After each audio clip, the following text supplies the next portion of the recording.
I swing open the entrance to my family's house, struggling with a pile of journalism textbooks tucked under my arm. The recognizable aroma of cinnamon apple potpourri greets me, a fragrance that once brought comfort, but now only intensifies the anxiety churning in my gut. 22 years old today, yet another birthday where I hope things might finally change. Anyone home? My call reverberates through the entryway. The house feels busier than anticipated, with hushed discussions and the sound of clinking glasses floating from the main room. Mom had mentioned a quiet dinner, just close family, nothing elaborate as usual for my special day. I walk around the corner and stop dead in my tracks. A colorful banner hangs across the doorway, with large text reading, "Congratulations, Dawson," where my birthday celebration should be. The living area buzzes with extended family members, aunts, uncles, and cousins all wearing their finest clothes, champagne glasses in their grasp. My cousin Cameron notices me first, her grin wavering. "Mom," I shout, still frozen in the entrance, my textbooks becoming increasingly burdensome. My mother pivots, holding her white wine. Her immaculately styled hair remains perfectly in place as she gives me a careless gesture. "Oh, Mallory, set those books aside and come celebrate with us." My brother got the Chicago position, that coveted media role Dawson casually applied for, with Dad's influential contacts smoothing his path. But what about? The question dies before I can voice it as Dad's commanding voice fills the space. "Everyone, let's raise our glasses." He stands proudly in his dark suit, his arm draped around my brother's shoulders. "To Dawson Pierce, the future leader of Pierce Communications." When Morgan Media contacted us this morning, I realized all our investments in this young man were finally bearing fruit. Investments, like the funds that vanished whenever I brought up my tuition bills, like the extra shifts I pulled at the university cafe while Dawson cruised in the BMW Dad gifted him last Christmas. The room bursts into cheers. I remain frozen, watching my birthday dissolve completely. Dawson locks eyes with me from across the crowd. The edge of his lips curves into that recognizable arrogant grin as he adjusts his costly navy jacket, the one Dad's personal tailor fitted just last month, while I repair my winter coat tears with adhesive tape. I wander toward the dining area, clinging to some desperate wish that perhaps the cake remained untouched.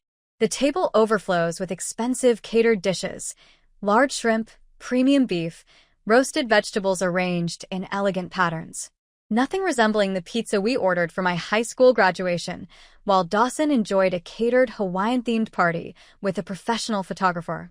There it stands, a 3-layered cake with delicate sugar decorations. I move closer, noticing the scrape marks in the frosting. Someone has roughly erased my name, replacing it with "Congratulations, Dawson" in hurried blue lettering. A gentle hand takes mine. Grandmother Irene appears beside me, her weathered face showing deep worry. "Happy birthday, precious child," she murmurs, slipping a small wrapped gift into my hand. "Keep this hidden somewhere safe." Before I can express gratitude, Cameron joins us on my other side. "This isn't right," she whispers, gripping my hand tightly. "So very wrong." I force back the tears, refusing to break down here again. The painful memory surfaces. Dawson's high school graduation celebration with a live band and gourmet food truck, while mine featured a supermarket sheet cake Mom forgot to collect until the final moment. The journalism scholarship announcement that Dad interrupted to discuss Dawson's summer position. Every accomplishment of mine systematically overshadowed, every milestone transformed into Dawson's moment of glory. Dad's voice interrupts my thoughts. Dawson represents the Pierce family tradition. Morgan Media is merely the starting point. Something breaks inside me, not like a small branch, but like a dam bursting after years of mounting pressure. I stride to the room center. Conversations fade as relatives notice my expression. "Today is my birthday," I declare, my voice more controlled than I feel. "Does anyone recall that?" The room falls completely silent. Mom's expression hardens, her wine glass stopping midway to her mouth. "Stop making everything revolve around you, Mallory," she says, each word cutting like ice. "This is Dawson's achievement. Must you constantly demand attention?" Dad steps forward, his face darkening. "Your brother earned this recognition. You've envied him since childhood. After all we've provided for you." The words strike like a physical assault. The extended family shifts awkwardly. Patricia suddenly becomes absorbed in her phone. Uncle Ray studies his footwear. No one will meet my gaze except Grandmother Irene, whose steady look contains something resembling pride. I retrieve my phone with steady fingers. Lexi? It's me. Can you pick me up? Yes, right now. My voice sounds transformed, controlled, detached, final. I climb the stairs to my former bedroom, pulling my emergency bag from beneath the bed. Only essentials, documents, mementos, the laptop I saved for.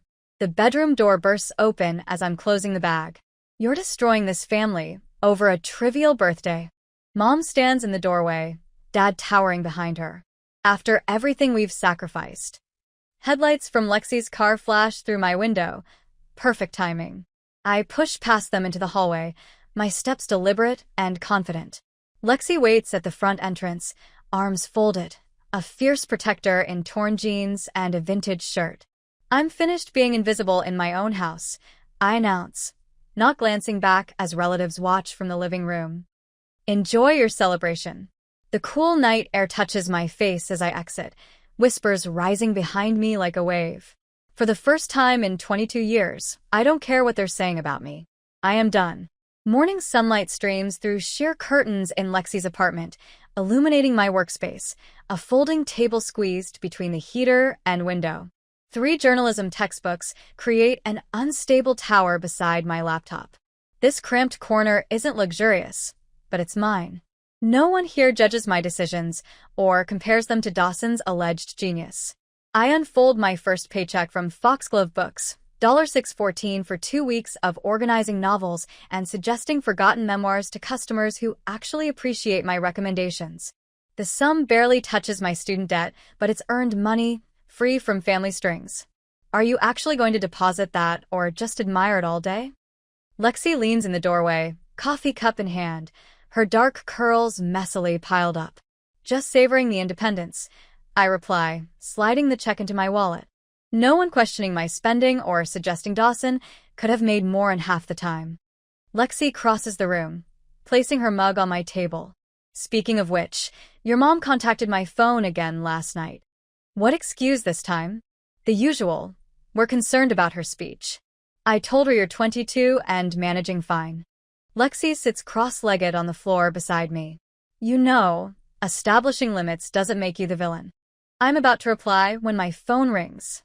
Grandmother Irene's name appears on the screen. Mallory. Her voice sounds older, strained.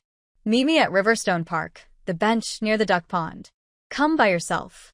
Grandma, is something wrong? Just come this afternoon, 3 o'clock. She disconnects before I can ask more. That was strange. I tell Lexi, explaining the mysterious call. Lexi's eyes narrow. Could be a setup. Your parents trying to lure you home? Grandma wouldn't do that. Even as I speak, uncertainty creeps in.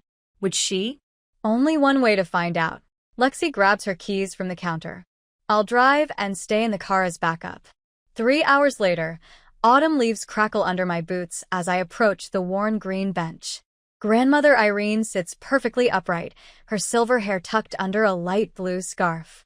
A manila envelope rests on her lap, her aged hands gripping it like a lifeline.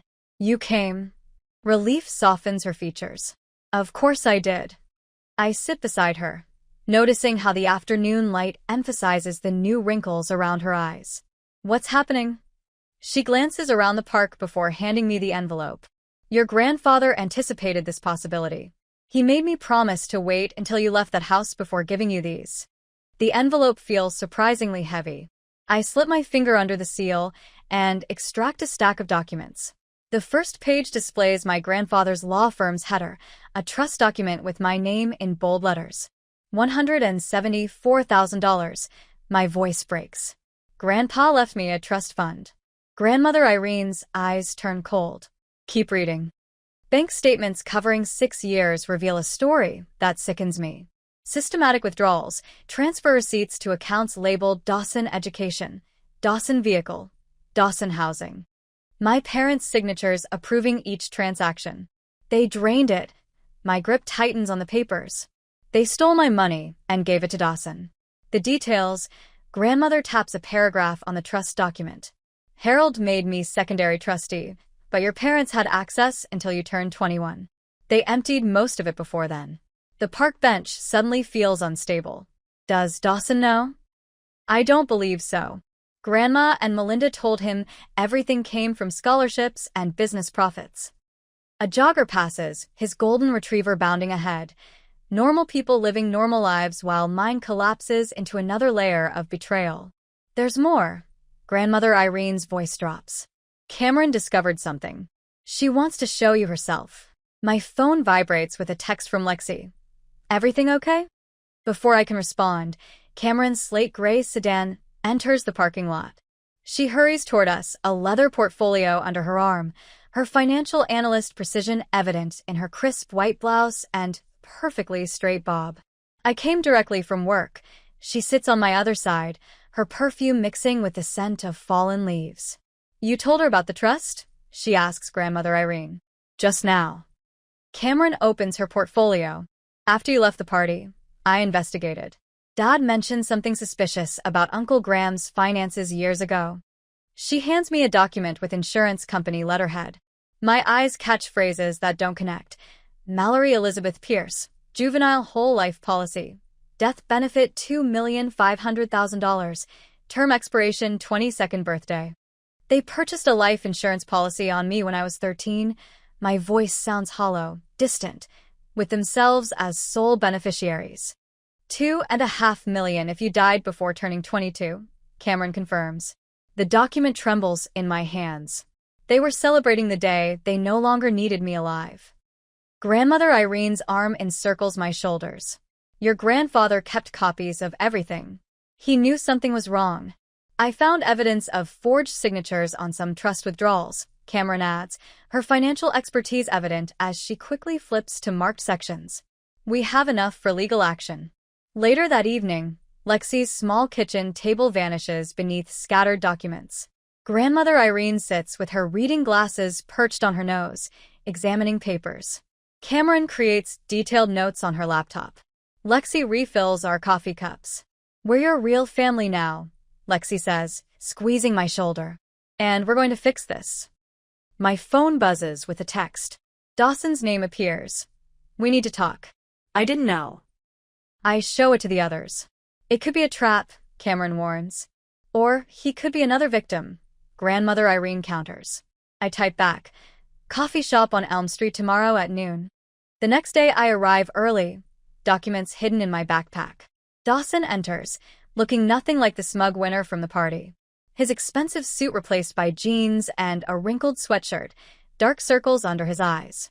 He slides into the chair across from me. Mom and Dad said you left because you were jealous. I say nothing, just place the trust documents before him. His fingers trace the transfers, his face losing all color. These were my car payments, my apartment. He looks up horrified. They told me it was all from scholarships and family business profits. There's more, I say, reaching for the insurance policy. Later that day, the bank statements spread across Lexi's kitchen table like scattered autumn leaves, each one a piece of my stolen life. Cameron leans forward, her financial analyst eyes narrowing as she traces the withdrawal pattern with her finger. Here, she says, tapping a transfer from April 3rd years ago.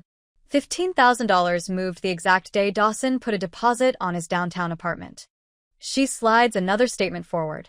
And here, $12,000 the same week he bought that ridiculous European sports car. I stare at the papers until the numbers become blurry. Each statement tells the same story. My trust systematically emptied while I worked double shifts to pay tuition. They didn't even attempt to hide it. I whisper, my voice sounding strange, flat, controlled, dangerous. Cameron pulls a folder from her leather portfolio. Oh, that's not everything. Look at these authorization letters. The letterhead bears the logo of First Meridian Trust. Melinda's flowing signature glides across the bottom of each page, elegant and precise. But there's another signature, supposedly mine, that I've never seen before. I never signed these.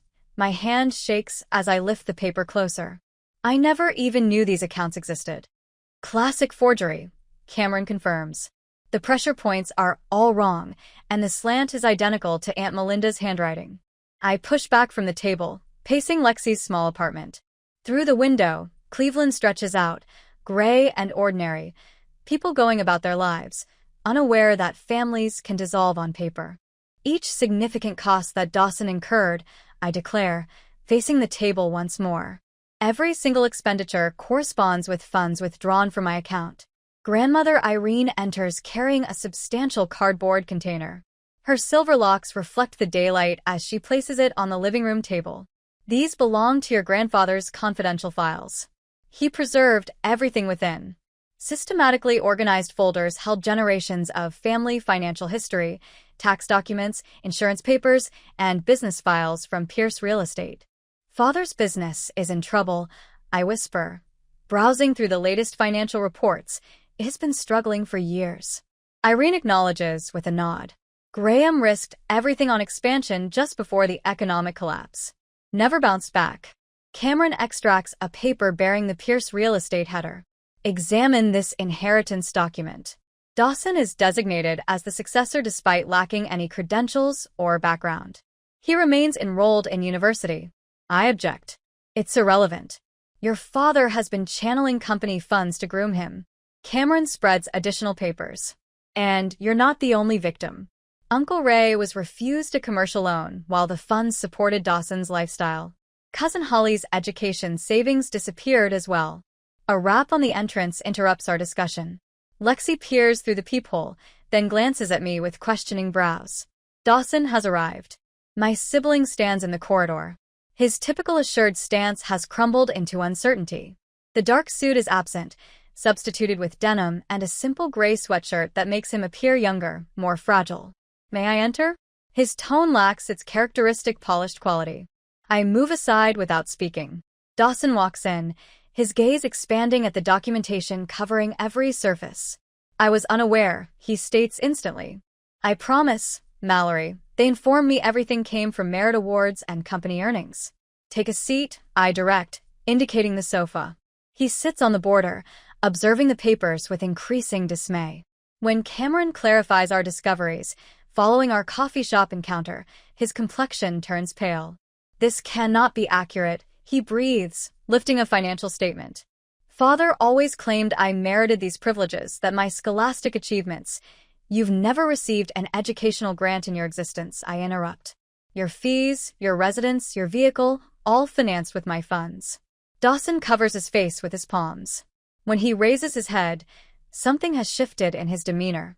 I possess access to Father's home study, he reveals. The computer code, the document cabinet, keys, everything. I examine my sibling, seeking the arrogance I've recognized throughout my life. It has vanished, substituted by something raw and authentic. What motivates you to assist us? I inquire. He stares at his palms. I never requested any of this, yet I gained from it. He meets my gaze. They condition me to believe I naturally deserved everything, but I never intended it to burden you. The following morning, we consult with Franklin Webb, a financial consultant grandmother Irene has relied upon for decades. His workspace carries the scent of leather and documents. Traditional respectability. This suffices for criminal accusations, he states, reviewing our proof. Deception, falsification, asset misappropriation. Cameron's acquaintance Julia, a law student in her third year, agrees. The legal time limit hasn't passed. They might encounter severe penalties. We must obtain all electronic proof before they discover our actions, Dawson declares. Father deletes his correspondence every Sunday evening. We formulate a plan, distributing responsibilities with military precision. Dawson will duplicate the computer drive. Cameron will document discussions with other family casualties. I'll organize everything into a detailed chronology. That evening, I travel alone to Maple Hollow Lake. My grandfather's composition retreat remains untouched. A basic structure of aged cedar facing steel blue waters. The key hangs under the fourth step, just as it has since childhood. Within, dust particles float in beams of sunlight. His workspace stays positioned by the window facing the waters he cherished. I touch the weathered timber with my fingertips, recalling him here. powerful hands scribing in his leather journal. The lower compartment resists as usual. I pull with more force, and it yields with a sound. Inside rests a sealed letter bearing my name in his recognizable square penmanship. For Mallory, upon discovering the reality. My hands tremble as I break the closure. My beloved granddaughter, if you're reading this, you've uncovered what Graham and Melinda have accomplished. I suspected they would attempt to claim what I designated for you. Their financial schemes started long before your birth. I created your fund with Irene as co-trustee because I anticipated they would try to dominate it. What I failed to foresee was their extremes. Remember this, their behavior reveals their frailty, not your value. With complete affection, Grandpa Harold. The letter becomes unclear as tears finally emerge. Gentle drops transform into powerful sobs that bend me over. I weep for the grandfather who attempted to shield me, for the parents who viewed me merely as an asset, for the years questioning my own significance. When the emotional storm subsides, I step onto the deck, letter gripped in my hand. The lake extends before me, constant and eternal. The family gathering invitation arrived yesterday. Graham's yearly authority demonstration at the lake residence, featuring a special business announcement. My phone signals with Cameron's message. Evidence collection finished. Multiple copies secured. For the first time in 22 years, I sense the power dynamic changing. I've lived defensively against my parents' schemes. Now, I'm taking the offensive. They never anticipated my resistance. That was their initial error. Their final mistake was assuming I would remain perpetually invisible. Sunday arrives, and I approach Maple Hollow Lake House, pausing momentarily to inhale the familiar pine fragrance surrounding the family grounds. The weathered wooden marker still dangles askew from the archway, greeting visitors to the Pierce family sanctuary. Grandmother Irene's silver vehicle sits beside Cameron's red compact. Dawson's new black SUV gleams in the sunlight, probably another paternal gift. Prepared? Lexi asks from the passenger position. As ready as possible. My pulse races as we near the wraparound veranda. Through the large windows, I observe relatives socializing in the main room.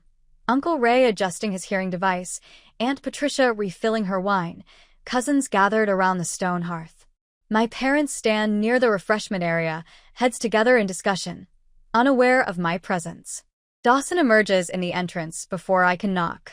They've been expecting you, he murmurs, glancing back toward our parents. Mother has been rehearsing her gathering speech all morning. His mouth corners twitch with what appears genuine regret. Before learning the facts, I would have dismissed it as manipulation. Now, after reviewing evidence, I recognize it as sincere. Mother notices me first. Her expression transforms into maternal delight as she moves across the room. Mallory, she embraces me with rigid arms while scanning the observing relatives. We've longed for you terribly, darling. Father approaches with calculated warmth, champagne glass in hand. There's my daughter, his voice projects for the extended family's benefit.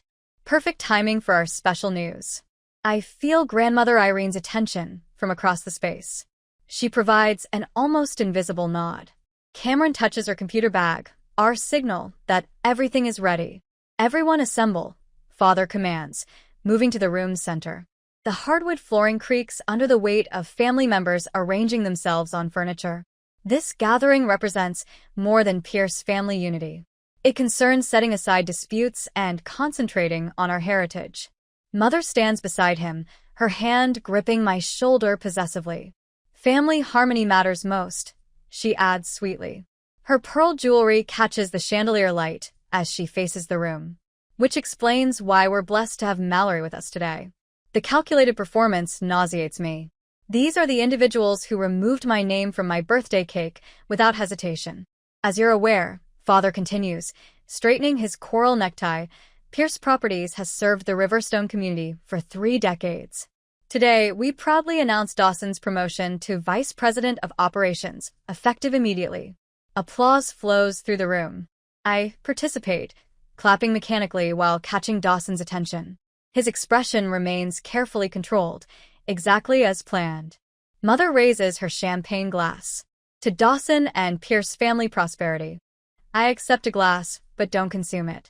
Planning has taught me to stay alert, Actually, Grandmother Irene's voice interrupts the congratulatory sounds as she rises from her fireplace chair.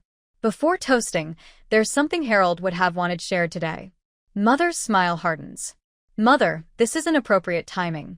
Harold established trust accounts for both grandchildren. Grandmother continues, ignoring the protest. Equal sums for Mallory and Dawson, accessible at 21. The room becomes silent. Uncle Ray leans forward, suddenly interested. Mother appears confused about specifics. Mom says with nervous laughter, "Perhaps we should discuss this privately following our announcement." Father steps forward, radiating authority from his squared shoulders. "This is family business, Irene, inappropriate for the complete assembly." "I believe we should hear Grandmother's account," Dawson says, his voice carrying unexpected authority. Every head turns toward him, shock evident on most faces. "The documentation is clear," I add, nodding to Cameron. My cousin rises with professional confidence, connecting her laptop to the television above the fireplace. Within moments, bank records appear on screen, transaction dates highlighted in red. "These are unauthorized withdrawals from Mallory's trust account," Cameron explains with her financial analyst authority. "Each corresponds with Dawson's major expenses, his vehicle, residence, fraternity costs." "This is absurd," Father stammers, color rising from his collar. "We've always treated our children equally." "Then perhaps you can clarify this," I step forward, indicating a specific transaction. "This $30,000 transfer occurred the same day Uncle Ray's business loan was denied." Uncle Ray stands abruptly, face pale. "Graham, is this accurate?" Before Father can respond, Cousin Holly speaks from the window seat. "The identical thing happened to me," her voice wavers. "My college fund vanished before freshman year." "You claimed there was never sufficient money saved." "We made necessary modifications for the family's benefit," Mother interjects, her composure fracturing. She whispers to Aunt Patricia, who turns away instead of agreeing. Gradually, relatives begin sharing stories. Funds mysteriously redirected, investments that disappeared, loans refused while Dawson received everything desired. The family facade crumbles as years of manipulation surface in angry voices. Father's face reddens dangerously as he loses control of his carefully constructed story. Mother frantically whispers to anyone willing to listen, but family members turn away. I stand in the storm center, steady and calm, for the first time in years. "This ends today," I announce, my voice clear above the chaos. The power has shifted. I am no longer the forgotten daughter. I am the one possessing the truth. I stand motionless in the lake house living room center, my spine steel straight as every gaze fixes on me. The documents in my grasp no longer feel like paper, they feel like power. Graham rises from his leather chair, hand extended in what appears a peacekeeping gesture. His voice assumes that familiar persuasive tone used to close real estate transactions. "Mallory's sweetheart, family decisions are complex. You couldn't comprehend the sacrifices your mother and I made for this family's future." Melinda dabs her eyes with a monogrammed tissue. The tears appear on cue, as they did when I brought home a B+ instead of an A in high school. "Everything we did secured Dawson's business future. The Pierce name has significance in this community." Her voice wavers dramatically. "Is it wrong for parents to desire their son's success?" Uncle Ray shifts uncomfortably. Cousin Holly examines her hands. The silence stretches like a taut rubber band. Graham advances, lowering his voice to a confidential whisper. "We're prepared to offer a substantial settlement, something to help you begin anew. All we request is discretion." His eyes harden. "Or you can continue this vengeful campaign and find yourself familyless. The threat hangs between us." I allow 3 heartbeats before responding. "You haven't clarified everything yet." My voice sounds unfamiliar, steady, controlled, fearless. I reach into Cameron's prepared folder, extracting a specific document, displaying it for all to see: the National Life Insurance Company letterhead. "This policy was purchased when I turned 13. $2.5 million. I pause, watching their expressions. "Payable only upon my death before my 22nd birthday." The room becomes so quiet I hear the hallway grandfather clock ticking. Melinda's cup slips from her grasp, shattering on the hardwood floor. Nobody moves to clean it. The expiration date matches my birthday perfectly. I turn to face extended family members.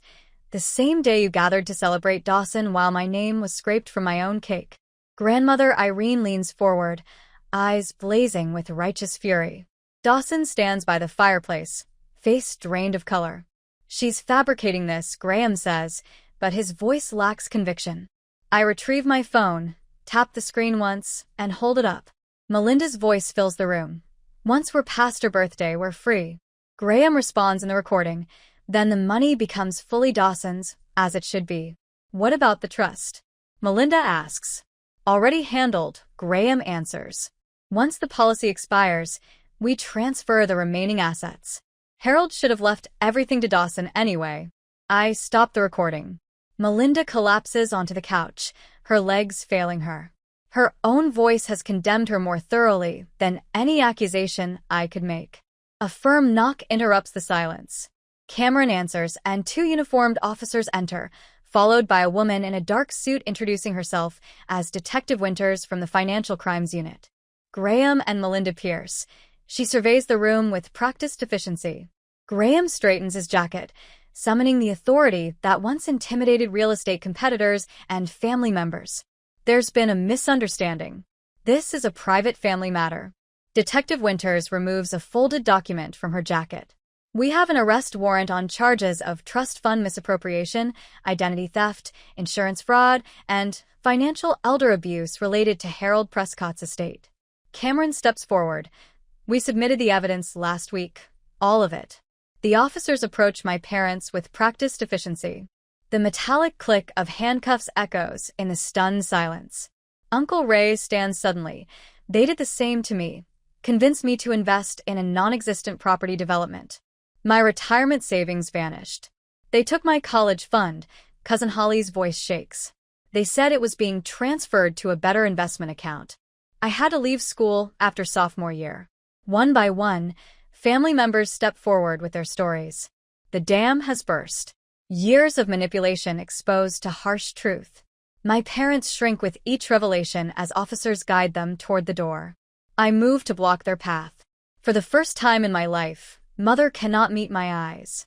You celebrated the day. You no longer needed me alive. The words sear my throat. You stole more than money. You stole my place in this family. Graham attempts one final appeal. Mallory, please. We're your parents. But you never broke me. I step aside, allowing the officers to pass. And now, everyone knows the truth. They exit in handcuffs, shoulders hunched, no longer the towering figures who controlled my world. Through the window, I watch them being placed in separate police vehicles. Their carefully constructed empire crumbling in minutes. I remain standing as red and blue lights flash across the lake house walls. For the first time in 22 years, I am seen. For the first time, justice has arrived. And I am still standing.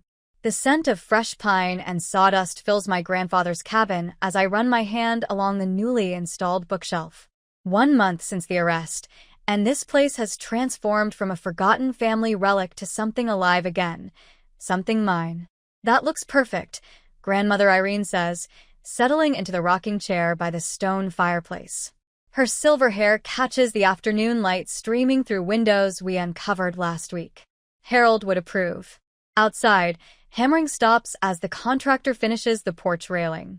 The cabin sits perched above Maple Hollow Lake, water sparkling between trees like scattered coins. I chose the renovation crew specifically because they knew nothing about the Pierce family scandal that dominated local headlines. The attorney called this morning, I tell her, arranging grandfather's leather journals on the shelf. Restitution payments begin next week for everyone affected. Irene nods, fingers tracing the worn chair arms.